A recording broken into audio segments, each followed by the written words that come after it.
When I first started in real estate, this is funny, you guys. I was actually, it was before I got my real estate license. I was finding homes for investors and I would negotiate the crap out of them.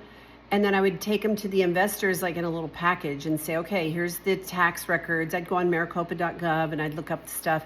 Here's what I think it's worth. Here's what they're willing to do. And these investors were like, holy crap, how are you doing this? Where are you getting all this stuff?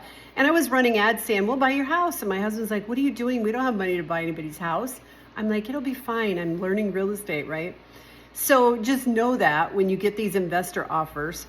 But I would do all kinds of research. And one of the things that I did was I had the circle of negotiation. And the circle of negotiation, I remember one specifically. It was a lady in Avondale. Is it Avondale? I think Avondale.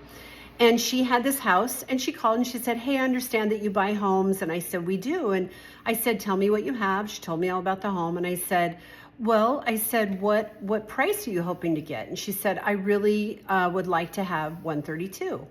I said, okay, so if we don't give you 132, then we can't do business. And she goes, no, I could do 130. And I said, so you're telling me that if we give you cash and close quickly, 130 is your best price?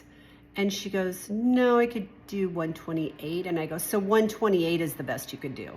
And she said, no, I could do 126. And I said, so again, cash, close quickly, you're saying whatever it is, because I was writing it down at the time, 128 is the best you can do. And she goes, oh, no, I could go down to 126. I go, okay, so let me understand.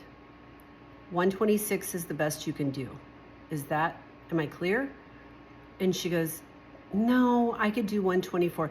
You guys, she went all the way down to $98,000 on that house, just with me using the circle of negotiation.